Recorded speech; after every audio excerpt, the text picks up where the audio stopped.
Hi friends, super കൺമണി സീരിയലിൻ്റെ പുതിയൊരു റിവ്യൂയിലേക്ക് എല്ലാ കൂട്ടുകാർക്കും സ്വാഗതം. അങ്ങനെ കൺമണി കുറേ സമയമെടുത്ത് നമ്മുടെ കൃഷ്ണൻ ഇങ്ങനെ വിളിച്ചുകൊണ്ടിരിക്കുന്നുണ്ട്. ഈ സാറെന്താ ഫോൺ എടുക്കാത്തത്, ഇനി എന്തെങ്കിലും കുഴപ്പം പറ്റുമോ എന്നൊക്കെയുള്ള രീതിയിൽ ആകെ ആശങ്കപ്പെട്ട് നിൽക്കുന്നുണ്ട്. സാറിനിത് എന്ത് പറ്റി, ഇങ്ങനെ ഫോൺ എടുക്കാതിരിക്കുന്നില്ല, എന്തെങ്കിലും ആപത്ത് ഉണ്ടായിട്ടുണ്ടാവുമോ എന്നൊക്കെയുള്ള രീതിയിൽ അന്തം വിട്ടുകൊണ്ട് വത്സല മാഡം കൺമണിയോട് വന്ന് ചോദിക്കുന്നുണ്ട്. എന്താ മോളെ, നിൻ്റെ കൃഷ് സാറ് എത്തുമോ, അതിൻ്റെ വല്ല വിവരം കിട്ടിയോ, ഫോൺ വിളിച്ചിട്ട് എടുത്തോ എന്നൊക്കെ ചോദിക്കുന്നുണ്ട്. ഇല്ല, ഫോൺ വിളിച്ചിട്ട് എടുക്കുന്നില്ല, എന്താണെന്ന് അറിയില്ല, ഞാൻ ഒന്നുകൂടെ വിളിച്ചു നോക്കട്ടെ.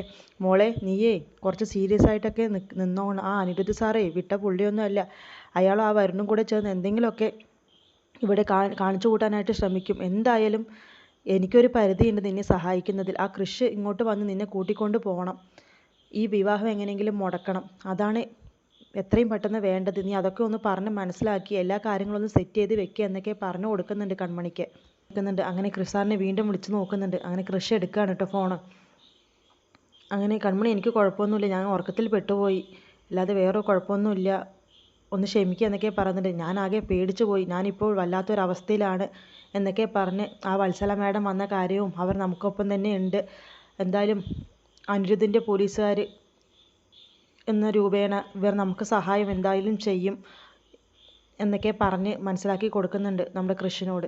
അതിനുശേഷം മാനസയാണെന്നുണ്ടെങ്കിൽ പനി അഭിനയിച്ച് തകർക്കുന്നുണ്ട്. ആൻറ്റി അമ്മയും അതുപോലെ തന്നെ മാനസയുടെ അമ്മയും പുറത്തു പോയതിന് ശേഷം നല്ലോണം പനി അഭിനയിച്ച് കിടക്കുന്നുണ്ട്. അങ്ങനെ കൃഷിനെ എന്തൊക്കെയോ പറഞ്ഞ് മയക്കി നമ്മുടെ കൃഷിനെ കൂട്ടിയിരുത്തുന്നുണ്ട്. കൃഷി, നീ എൻ്റെ കൂടെ ഇരിക്കെ, എനിക്ക് തീരെ വയ്യ, എന്നെ ഇവിടെ നോക്കാൻ ആരുമില്ല, എനിക്ക് നല്ല ബുദ്ധിമുട്ടുണ്ട് എന്നൊക്കെ പറയുന്നുണ്ട്. അങ്ങനെ അവളെ ആ ഒരു അവസ്ഥയിൽ തനിച്ച് വിട്ടാൽ ശരിയാവില്ല, ഇനി ആൻറ്റി അമ്മയുടെ വകയും ഒക്കെ എനിക്ക് ചീത്ത കേൾക്കും എന്നൊക്കെയുള്ള രീതിയിൽ കൃഷി അവളുടെ കൂടെ നിന്ന് കൊടുക്കുന്നുണ്ട്. അങ്ങനെ കൃഷി അടുത്ത് പോയിരിക്കുന്ന സമയത്ത് അവനിങ്ങനെ കെട്ടിപ്പിടിച്ച് അവൻ്റെ തോളിലിങ്ങനെ തലചായ്ച്ചിട്ടൊക്കെ കിടക്കുകയാണ്. അങ്ങനെ കൃഷാണെന്നുണ്ടെങ്കിൽ എന്തായാലും ഞാൻ നിനക്കൊരു ചുക്ക് കാപ്പി ഇട്ട് തരാം എന്നൊക്കെ പറഞ്ഞ് അടുക്കളയിലേക്ക് പോകുന്നുണ്ട്. അങ്ങനെ അടുക്കളയിൽ പോയി നമ്മുടെ കൺമണിയെ വിളിക്കുന്നുണ്ട്. കൺമണി, ഈ ചുക്ക് കാപ്പി എങ്ങനെയാണ് വെക്കുക എന്നൊക്കെ ചോദിക്കുന്നുണ്ട്. ചുക്ക് കാപ്പിയോ, ആർക്കാ ഈ സമയത്ത് എന്നൊക്കെ ചോദിക്കുന്നുണ്ട്. അത് ആ മാനസയ്ക്കാണെന്ന് പറയുന്നുണ്ട്. മാനസയ്ക്കോ, അവൾക്ക് എന്താ കുഴപ്പമെന്ന് ചോദിക്കുന്നുണ്ട്. വേറെ ആരുമില്ല അത് അവിടെ വെക്കാനായിട്ട് എന്നൊക്കെ പറയാണ്. അല്ല, അവൾക്ക് പനി, ഇവിടെ ആൻറ്റി അമ്മയും അവളുടെ അമ്മയൊന്നും ഇവിടെ ഇല്ല, ഞാനേ ഉള്ളൂ, എനിക്കിപ്പോൾ അവളെ വിട്ടിട്ട് വരാൻ പറ്റില്ല, പിന്നെ അതാകെ പ്രശ്നമാവും എന്നൊക്കെ പറയുന്നുണ്ട്. ആ ശരി, ഞാൻ എന്തായാലും പറഞ്ഞുതരാമെന്ന് പറഞ്ഞ് ചുക്കാപ്പി എങ്ങനെ ഉണ്ടാക്കേണ്ടതെന്ന് പറഞ്ഞു കൊടുക്കുന്നുണ്ട്. അങ്ങനെ ഈ സമയത്ത് തന്നെ അടുക്കളയിലേക്ക് മാനസ കയറി വരികയാണ്. അങ്ങനെ മാനസ കൃഷി എല്ലാം അത് കൺമണിയോട് ചോദിച്ച് ചെയ്യുന്നത് കണ്ട് അവൾക്കാകെ ദേഷ്യം വരുന്നുണ്ട്. എനിക്ക് ഈ ഒരു ചുക്കാപ്പി വെക്കണമെങ്കിൽ ഇപ്പോൾ അവളോട് ഔദാര്യം വേണമല്ലേ എന്നൊക്കെ പറഞ്ഞ് അവൾക്കിട്ടൊരു പണി കൊടുക്കണമെന്ന് പറഞ്ഞ് വീഡിയോ കോൾ ചെയ്ത് സംസാരിച്ചുകൊണ്ടിരിക്കുകയാണ് കൃഷ്ണൻ കൺമണിയും. ആ സമയത്ത് തന്നെ അവൾ കാണട്ടെ എന്നുള്ള രീതിയിൽ മനസ്സ് പെട്ടെന്ന് പോയിട്ട് കൃഷിനെ കെട്ടിപ്പിടിക്കുന്നുണ്ട്. കൃഷ്ണൻ, നീ എനിക്ക് വേണ്ടി ഇങ്ങനെ ബുദ്ധിമുട്ടുകയൊന്നും വേണ്ട, എനിക്ക് എൻ്റെ പനിയൊക്കെ മാറിക്കോളും, നീ എന്നെ ഒന്ന് കെട്ടിപ്പിടിച്ച് ഉമ്മ തന്നാൽ മതി, അല്ലാതെ എനിക്കൊരു കാപ്പിയൊന്നും വേണ്ടാന്ന് പറഞ്ഞ് നമ്മുടെ കൃഷി ഇങ്ങനെ കെട്ടിപ്പിടിക്കുന്നുണ്ട്.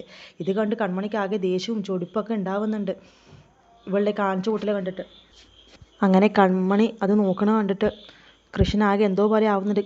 മാനസ വേണ്ട, വിട് വിട് എന്നൊക്കെ പറഞ്ഞ് അവളെങ്ങനെ തട്ടി മാറ്റുന്നുണ്ട്. മാനസയാണെന്നുണ്ടെങ്കിൽ അവൾക്ക് വിഷമമാകട്ടെ, എൻ്റെയാണ് കൃഷി, എനിക്കുള്ളതാണ് എന്നൊക്കെയുള്ള രീതിയിൽ കൃഷിനെ വരിഞ്ഞു മുറുകി പിടിച്ചുകൊണ്ട് നിൽക്കുകയാണ് കേട്ടോ ചെയ്യുന്നത്.